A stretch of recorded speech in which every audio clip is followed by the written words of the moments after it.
दोस्तों नमस्कार। राहुल गांधी ने प्रधानमंत्री नरेंद्र मोदी से नीट पेपर पर सीधा सवाल किया है और ये भी समझ लीजिए कि ऑपोजिशन कंटिन्यू दोस्तों इस टॉपिक को जनता के बीच में उठाता हुआ दिखाई दे रहा है। दरअसल एक के बाद एक राहुल गांधी का ट्वीट, वीडियो बयान इस पूरे मामले पर सामने आता हुआ दिखाई दे रहा है, कंटिन्यू आता हुआ दिखाई दे रहा है। मतलब विपक्ष एजुकेशन के मामले पर बीजेपी को घेर रहा है। इस बीच आप सबसे दोस्तों मैं ये भी कहना चाहूंगा कि दोस्तों मैं खुद कंफ्यूज था कि विपक्ष का एजुकेशन जैसे टॉपिक पर बीजेपी को घेरना क्या सही है। ये मेरे मन में बार बार सवाल आता हुआ दिखाई दे रहा है। आज के टाइम पर दोस्तों हिंदू मुस्लिम बहुत ही ज़्यादा हॉट टॉपिक होता है, या फिर ये कहा जाए मंदिर और मस्जिद का टॉपिक जो होता है वो बहुत ही ज़्यादा हॉट होता है, धर्म का मुद्दा है।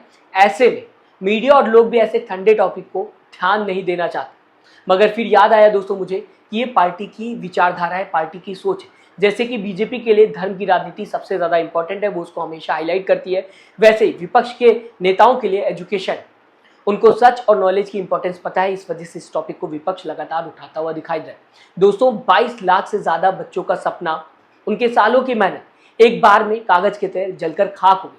पेपर लीक हो गया, एग्जाम कैंसिल करना पड़ा, लेकिन अभी तक कोई जिम्मेदारी नहीं ली गई है। खासकर बीजेपी मिनिस्टर की बात की जाए, एजुकेशन मिनिस्टर की बात की जाए, मिनिस्टर नहीं हटाया गया है। प्रधानमंत्री नरेंद्र मोदी ने इस पूरे टॉपिक पर अभी तक एक शब्द नहीं बोला है, फिलहाल तो विदेश में। लेकिन इस बार ऑपोजिशन चुप नहीं बैठ रहा है, लगातार इस टॉपिक को उठाता हुआ दिखाई दे रहा है। और इस बीच सबसे तेज आवाज राहुल गांधी की इस पूरे टॉपिक को लेकर सुनाई दे रही। दोस्तों कल उन्होंने एक वीडियो पोस्ट किया था जहां पर सीधा डिमांड की गई थी प्रधानमंत्री नरेंद्र मोदी से राहुल गांधी की तरफ से। राहुल गांधी कहते हुए नजर आ रहे थे, मोदी जी धर्मेंद्र प्रताप जी को अभी हटा दीजिए वरना खुद जवाबदेही लीजिए। ये राहुल गांधी कल कहते हुए दिखाई दे रहे थे। और आज सुबह उन्होंने एक और पावरफुल पोस्ट किया है जिसमें उन्होंने 2024-2026 को साइड बाय साइड कंपेयर किया है।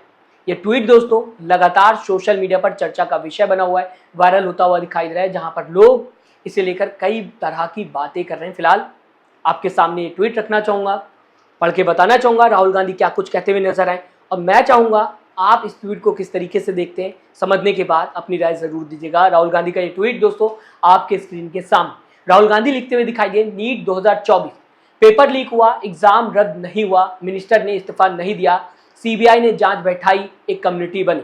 अब राहुल गांधी 2026 की बात करते हुए नजर आए। राहुल गांधी ने लिखा, नीट 2026 पेपर लीक हुआ, एग्जाम रद्द हो गया, मिनिस्टर ने फिर से इस्तीफा नहीं दिया, सीबीआई फिर जांच कर रही है, एक और कम्युनिटी बनेगी। मोदी जी देश आपसे कुछ सवाल पूछ रहा है, जवाब दो। राहुल गांधी ने इसके बाद दोस्तों 3 सवाल किए। पहला सवाल राहुल गांधी ने किया है, बार बार पेपर लीक क्यों हो रहा है, बार बार इस परीक्षा पे चर्चा पर आप चुप क्यों हैं। दूसरा सवाल राहुल गांधी पूछते हुए नजर आए। तीसरा सवाल राहुल गांधी ने पूछा, बार बार फेल हो रहे एजुकेशन मिनिस्टर को आप बर्खास्त क्यों नहीं कर रहे हैं। तो राहुल गांधी ने लास्ट में दोस्तों अपने ट्वीट में प्रधानमंत्री नरेंद्र मोदी से कुछ सवाल भी पूछे।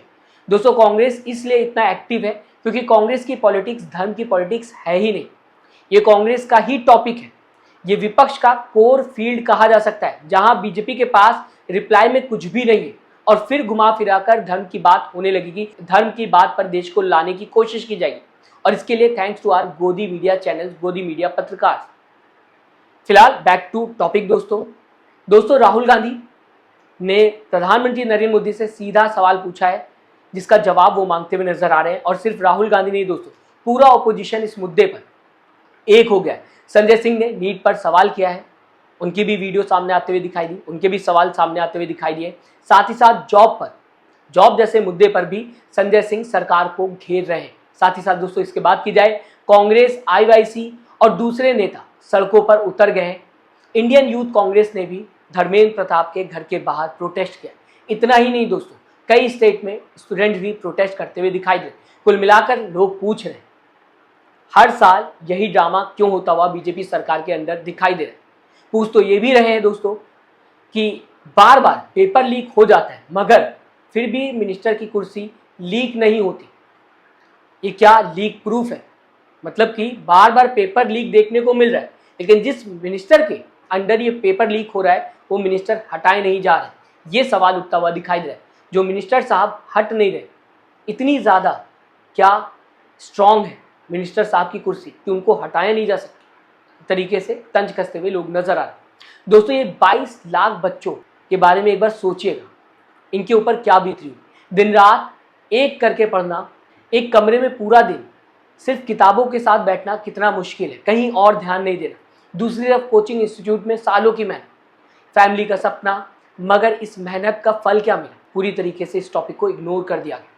पेपर लीक करने वाला गैंग और गवर्नमेंट की चुप्पी।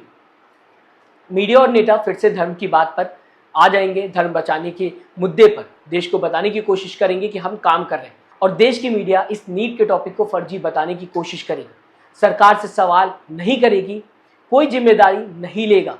दोस्तों, ये अकाउंटेबिलिटी की कमी दिखाई दे रही है साफ। इतना बड़ा टॉपिक और पूरी तरह से इसको इग्नोर किया जा रहा है। हर बार कमेटी, हर बार सीबीआई, हर बार जांच होती है, लेकिन मिनिस्टर को हटाने की हिम्मत किसी की नहीं होती और मिनिस्टर की कोई अकाउंटेबिलिटी भी नहीं होती। अब सवाल यह है कि क्या देश धर्म की राजनीति पर ही चलेगा या एजुकेशन की राजनीति भी देखने को मिलेगी? क्या इन सारे टॉपिक्स पर भी देश ध्यान देगा?